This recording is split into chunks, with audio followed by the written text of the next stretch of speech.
Hello दोस्तों, आप सभी का अपना यूट्यूब चैनल स्टडी पॉइंट में स्वागत है। आज हम आप सबों के लिए इतिहास का अति महत्वपूर्ण प्रश्न लेके आए हैं, जिसमें हम लोग 40 क्वेश्चन आज करने वाले हैं। ये भाग 1 है। ऐसे ही 40 का सेटअप लेके हम आपके साथ आएंगे। आज हम लोग 40 सेटअप लेके आए हैं, 40 प्रश्न। अगर आप लोग चैनल पे नए हैं तो चैनल को लाइक कीजिए, सब्सक्राइब कीजिए और अपने दोस्तों तक शेयर कीजिए। चलिए ज़्यादा देर न करते हुए हम लोग चलते हैं क्वेश्चन की तरफ, और हमारे साथ आप बने रहिए और देखिए और इससे प्रैक्टिस कीजिए। आप लोग भी, आप लोग को क्या सब इतिहास में मालूम है।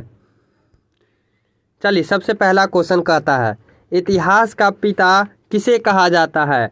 इतिहास का पिता किसे कहा जाता है? तो हेरोडोटस को। इतिहास का पिता किसे कहा जाता है? हेरोडोटस को। सिंधु सभ्यता प्रसिद्ध थी। किससे सिंधु सभ्यता प्रसिद्ध थी? तो सुनियोजित शहर हेतु। सुनियोजित शहर था, इससे ही सिंधु सभ्यता प्रसिद्ध था। ठीक है। चलिए, सिंधु सभ्यता की लोग का व्यवसाय क्या था? तो सिंधु सभ्यता के लोग जो है अपने जीवन यापन करने के लिए कौन सा व्यवसाय करते थे? तो व्यापारी। क्या करते थे? व्यापारी करते थे। सिंधु सभ्यता के मुख्य फसल क्या था? तो जौ एवं गेहूँ। सिंधु सभ्यता का मुख्य फसल क्या था? जौ एवं गेहूँ। सिंधु सभ्यता का मुख्य फसल क्या था? जौ एवं गेहूँ। ध्यान रखिएगा। ठीक है। चलिए आगे क्या है? हड़प्पा सभ्यता के बारे में जानकारी दी। किसने जानकारी दी हड़प्पा सभ्यता के बारे में? चार्ल्स मेसन ने। किसने? चार्ल्स मेसन ने। और कब दी? तो 1825 में दी। कब दी? तो 1825 में दी। ठीक है। चलिए आगे, नेक्स्ट क्वेश्चन 6 नंबर। मोहनजोदड़ो एवं हड़प्पा की खुदाई की प्रभाव किस पर पड़ी? सर जैन मार्शल ने। प्रभाव किससे थी? तो सर जैन मार्शल ने। मोहनजोदड़ो एवं हड़प्पा की खुदाई के प्रभाव किस पर पड़ी? तो सर जैन मार्शल ने। ठीक है।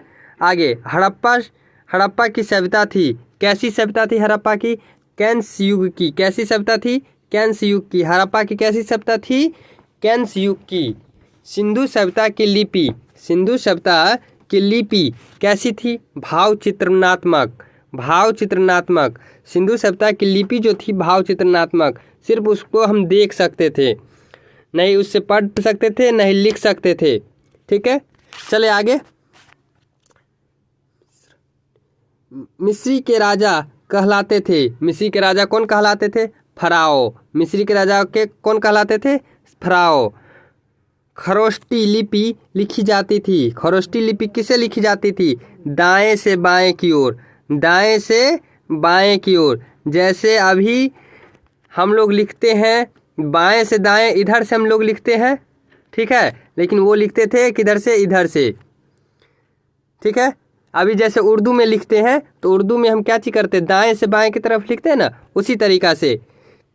ठीक है। आगे चलते हैं। वास्तविक चिन्ह दे है। वास्तविक चिन्ह दे क्या है? तो सिंधु सभ्यता का। वास्तविक चिन्ह दे क्या है? सिंधु सभ्यता का। चले आगे। आगे यह आदि मानव ने सर्वप्रथम सीखा। आदि मानव ने सर्वप्रथम क्या सीखा? आग जलाना। आदि मानव ने सर्वप्रथम क्या सीखा? आग जलाना। और कैसे सीखा? तो पत्थर के टकराव के कारण। पत्थर के टकराव के कारण जो चिंगारी निकली तो सब समझे कि इससे अगर हम रगड़ेंगे तो आग निकलेगा। ठीक है। आग काल का आविष्कार कब हुआ? अब आग काल जो है, आग का आविष्कार कब हुआ? तब पूर्ण पाषाण काल में। आग का आविष्कार कब हुआ? पूर्ण पाषाण काल में। कब हुआ आग का आविष्कार? पूर्ण पाषाण काल में। सबसे पहले पालतू जानवर कौन था? कुत्ता। सबसे पहले पालतू जानवर कौन था? कुत्ता। कुत्ता क्यों था? क्योंकि उसे शिकार करने के लिए जब जाना पड़ता था तो दूर तक कुत्ता उसके साथ रहते थे। जैसे अभी भी घर में बहुत आदमी पालते हैं कुत्ते को। ठीक है। अब तो अक्सर बहुत सारे जानवर पालने लगे हैं। चलिए, नेक्स्ट क्वेश्चन है, सिंधु सभ्यता थी। सिंधु सभ्यता कैसी थी? तो अध ऐतिहासिक काली, ऐतिहासिक कालीन सिंधु सभ्यता कैसी थी? अध ऐतिहासिक काल की थी। हड़प्पा स्थित है, हड़प्पा स्थित क्या है? तो रावी नदी की तट। हड़प्पा स्थित क्या है? रावी नदी का तट। हड़प्पा स्थित क्या है? रावी नदी का तट। ठीक है, चले आगे। सिंधु सभ्यता का प्रमुख बंदरगाह, सिंधु सभ्यता का प्रमुख बंदरगाह कहाँ है? लोथल। सिंधु सभ्यता का प्रमुख बंदरगाह कहाँ है? लोथल में है। ठीक है, सिंधु सभ्यता का प्रमुख बंदरगाह कहाँ है? लोथल में है। ठीक, अब पूछेगा लोथल कहाँ है? तो लोथल गुजरात में है। लोथल कहाँ है? गुजरात में है। ठीक है, चले आगे चले।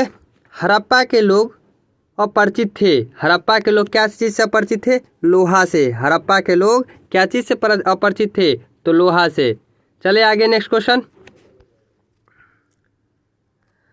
हड़प्पा में मिट्टी के बर्तन का प्रमुख रंग कैसा था? हड़प्पा में जो मिट्टी का बर्तन था उसका प्रयुक्त रंग कैसा था?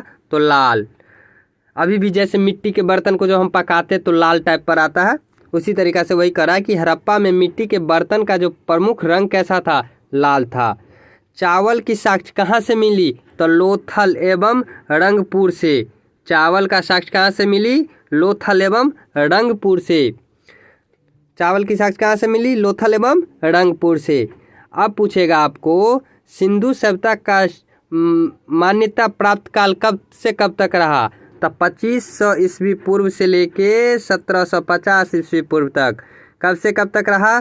2500 ईस्वी पूर्व से लेके 1750 ईस्वी पूर्व तक।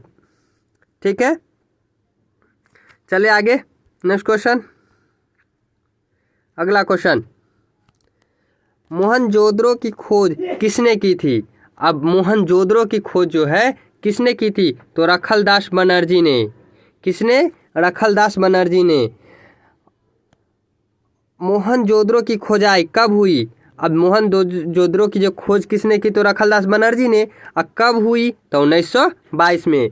1921 में किसकी खोज हुई थी? सिंधु सभ्यता की खोज हुई थी। तो सिंधु सभ्यता की खोज किसने की थी? तो दयाराम साहनी ने। अगर यही पूछेगा कि 1921 में किसकी खोज हुई थी? 1921 में तो सिंधु सभ्यता की। ठीक है, और इसे खोज किसने किया था? तो दयाराम साहनी ने। चले आगे। नैत्रिक की कैंस मूर्ति मिली कहाँ से? नैत्रिक मतलब जो नाचने वाली जो थी उसके कैंस की मूर्ति कहाँ से मिली? तो मोहनजोदड़ो से मिली। सिंधु सभ्यता की सबसे बड़ी इमारत कौन सी है?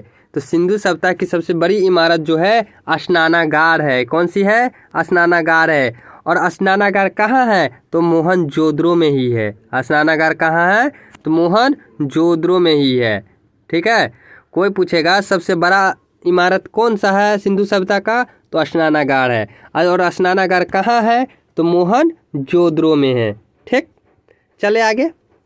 मोहनजोदड़ो के प्रमुख स्मारक है। प्रमुख स्मारक कौन थे? तो विरहित स्नानागार। प्रमुख मतलब जो सबसे अलग था वो कौन था? विरहित स्नानागार। विरहित स्नानागार मतलब बहुत बड़ा स्नानागार था। ठीक है, आगे क्वेश्चन। मेसोपोटामिया का अर्थ, मेसोपोटामिया का अर्थ क्या होता है? दो नदियों के बीच की भूमि। मेसोपोटामिया का अर्थ क्या होता है? दो नदियों के बीच की भूमि। ठीक है, हड़प्पा की खुदाई किसने? हड़प्पा की खुदाई यहाँ दिया हुआ है, हड़प्पा की खुदाई हुई थी। तो हड़प्पा की खुदाई अभी हम बताए थे, हड़प्पा की खुदाई हुई थी 1921 में। कौन किया था? दयाराम साहनी ने। किसने कौन किया था? दयाराम साहनी ने। अब मोहनजोदड़ो की खोज किसने की थी? रखलदास बनर्जी ने। कब की थी? 1922 में। और 1921 में किसका हुआ था? हड़प्पा की खुदाई। किसने किया? दयाराम साहनी ने। चले आगे। आप लोग ऐसे ही हमारे साथ बने रहिए और प्रैक्टिस करते रहिए। वीडियो अच्छा लगता हो लाइक कीजिए, अपने दोस्तों तक शेयर कीजिए। चलिए नेक्स्ट क्वेश्चन है, सिंधु घाटी के लोग ने पूजा की। सिंधु घाटी के लोग जो थे वो क्या चीज़ के पूजा करते थे? तो मृत देवी का। किसका? मात्र देवी का पूजा करते थे। सिंधु घाटी के लोग। अब अगला क्वेश्चन है, अब ये सिंधु घाटी से संबंधित, हड़प्पा से संबंधित क्वेश्चन लमसम खत्म हो चुका है। अब चल रहा है ये पुराणों से क्वेश्चन चल रहा है, ठीक है। पुराणों की संख्या कितनी है? तो 18। पुराणों की संख्या कितनी है? 18। पुराणों की रचना कब हुई? गुप्त काल में। पुराणों की रचना कब हुई? गुप्त काल में। सबसे प्राचीन पुराण कौन है? मत्स्य पुराण। सबसे प्राचीन पुराण कौन सा है? मत्स्य पुराण, ठीक है। यहाँ तक क्या था? ये हड़प्पा से संबंधित, मोहनजोदड़ो से संबंधित ये था क्वेश्चन। ये अब खत्म हो चुका है, ठीक है। सिंधु घाटी से संबंधित था। अब यहाँ 31 से जो हम लोग पढ़ रहे हैं, तो 31 से चल रहा है पुराणों की संख्या। पुराणों के बारे में पढ़ रहे हैं, देवी देवताओं के बारे में पढ़ेंगे, ठीक है। चले, पुराणों की रचयिता कौन है? पुराणों के रचयिता कौन है? लोमहर्ष। लोमहर्ष है एवं उग्र श्रवण है। लोमहर्ष एवं उग्र श्रवण है। वेदों एवं वेदांगों की संख्या। वेदों की संख्या कितनी है? 4। वेदों की संख्या कितनी है? 4। और वेदांगों की संख्या कितनी है? 6। कोई पूछेगा वेद कितने हैं? तो 4। वेदांग कितने हैं? तो 6। अब है उपनिषदों। उपनिषदों की संख्या कितनी है? तो 108। उपनिषदों की संख्या कितनी है? 108। उपनिषदों की संख्या कितनी है? 108। Next question,